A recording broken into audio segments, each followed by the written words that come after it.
আপনি যদি একজন প্রবাসী হয়ে থাকেন তাহলে একটি খয়রাতের তাল নিয়ে বসে পড়ুন। কারণ হচ্ছে আমাদের প্রধানমন্ত্রী তারেক রহমান আমাদের সকলকে, আমাদের সকল প্রবাসীদেরকে দিতেছেন খয়রাতের কার্ড, প্রবাসী কার্ড। কিন্তু উনি এয়ারপোর্টে হয়রানি বন্ধ করবেন না। কিন্তু উনি বন্ধ করবেন না সকল এমবেসিতে আমাদের সাথে যে খারাপ আচরণ করা হয় তা উনি বন্ধ করবেন না। এয়ারপোর্টের সুইপাররা যে আচরণ আমাদের সাথে করে তা ওনারা বন্ধ করবেন না। ওনারা আমাদেরকে খয়রাতের কার্ড দেবেন। এখানে যে প্রবাসী আমাদের উপরে বিভিন্ন মিথ্যে মামলা হয়রানি হচ্ছি আমরা, তা উনি বন্ধ করবেন না। উনি আমাদেরকে খয়রাতের কার্ড দেবেন। বিশ্বের বিভিন্ন শ্রমবাজার আজকে বন্ধ হয়ে গেছে, বিভিন্ন দেশে আমাদেরকে ভিসা দেয় না। এই জটিলতা উনি বন্ধ করবেন না। এই জটিলতা কার্ডটি উঠতে উনি হেল্প করবেন না। উনি আমাদেরকে খয়রাতের কার্ড দেবেন। কেন দেবেন? কারণ হচ্ছে এই কার্ড যদি ওনারা আরম্ভ করেন, কার্ড যদি দিতে শুরু করেন, তাহলে এখানে হাজার কোটি টাকার প্রজেক্ট আসবে। সেখান থেকে অনেক টাকা বাগবাটুরা করে পকেটে ঢুকানো যাবে। এই টাকাগুলো বিদেশে সুন্দরভাবে পাচার করা যাবে। এজন্য আমাদের বিভিন্ন সমস্যা রেখে আমাদেরকে ওনারা খয়রাতের কার্ড দেওয়ার জন্য পায়তারা করতেছেন। এটি আমাদের জন্য ভালো না। এটি আমাদের জন্য আমাদের প্রয়োজনীয় না। কোনো প্রবাসী ফ্যামিলি না খেয়ে মরতেছে না। প্রবাসীরা আলহামদুলিল্লাহ আর্ন করতেছে, অনেক ভালো আছে। তাদের প্রয়োজন সীমিত সম্মান। সম্মান বলতে কি? এয়ারপোর্টে সবাই আমাদের স্যার বলবে? না, আমরা চাই না, আমাদের স্যার বলতে হবে না। আমাদের সীমিত যে সমস্যাগুলা, আমরা পারাপার হব, একটু সুন্দরভাবে পারাপার হয়ে যাব, এটাই আমরা চাই। আমাদের ব্যাগে কি আছে, লাকিতে কি আছে, ওইটা স্ক্রিন দেখতেছে। যদি আনলিগেল কিছু হয় তাহলে ধরেন, সমস্যা নাই।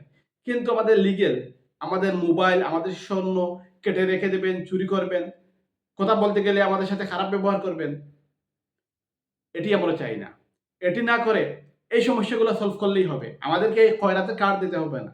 এই বিভিন্ন দেশের এমবেসিগুলোতে সরকার থেকে নিয়োগপ্রাপ্ত যে অফিসারগুলো আছে, সেখানে আমরা যখন যাই, আমরা দীর্ঘ লাইনে থাকার পরও ওনারা আমাদের সাথে যে খারাপ ব্যবহার করেন, সকল প্রবাসী, সকল বিশ্বের সকল দেশে, আমি কথা বলতেছি 1.1 কোটি প্রবাসীর সকলের আওয়াজ এটি। সবাই যে হয়রানির শিকার হয় আমাদের এমবেসিগুলোতে, এই সমস্যাগুলো আমরা সলভ চাই। এখানে এইরকম সমস্যা রেখে খয়রাতের কার্ড আমার প্রয়োজন নাই। প্রয়োজন নেই সেই খয়রাতের কার্ডের। এখানে বিভিন্ন দেশে বিভিন্ন মামলা মোকদ্দমা, আমাদের এমবেসিগুলো যদি আমাদের পাশে 50%, 20% যদি থাকতো, তাহলে এই সমস্যাগুলোর সম্মুখীন আমরা হতাম না। বিশ্বের অন্যান্য দেশের মানুষ যে সম্মান পায়, আমরা তা পাই না। কারণ হচ্ছে আমাদের এমবেসিগুলো আমাদেরকে সাপোর্ট করে না। এই সমস্যাগুলো সলভ করলে এটি হচ্ছে প্রবাসীদের সম্মান। এটি যদি সলভ করা যায়, তাহলে 1.1 কোটি প্রবাসী ইনশাল্লাহ আমরা আপনাদের পাশে আছি। কিন্তু তা আপনারা করবেন না। আপনাদের প্রয়োজন কি? আমাদের টাকা, আমাদের দেওয়া রেমিটেন্স। কারণ হচ্ছে এগুলো বাগবাটুরা করে খেতে পারবেন। আওয়ামী লীগ সরকার যখন জুলাইয়ের আগে যখন প্রবাসীরা রেমিটেন্স দেওয়া বন্ধ করে ফেলে, তখন ওরা সামনে এসেছিল, টাকা দেন আপনারা, টাকা দেন, আমরা উন্নয়ন করব, দেশ চলতেছে না। এই প্রবাসীর টাকা ছাড়া বাংলাদেশের কোনো ফিউচার নেই, চলা অসম্ভব। কিন্তু এই প্রবাসীরা 1%ও সম্মান পায় না। একটি প্রবাসী মৃত্যুবরণ করলে তার লাশটি সুন্দরভাবে দেশে পৌঁছানো হয় না। এই সমস্যাগুলো সলভ করেন। এই খয়রাতের কার্ড আমাদের লাগবে না। আপনার খয়রাতের কার্ড আপনার পকেটে রাখেন। এই সকল খয়রাতের কার্ড নামে বাউতাবাজি করে আমাদের টাকা, ওই যে টাকাগুলো বাংলাদেশে, ওইগুলা ওই 16 কোটি মানুষের টাকা, প্রবাসীদের রেমিটেন্সের টাকা, এগুলো বাগবাটুরা করে খাওয়া পায়তারা করবেন না।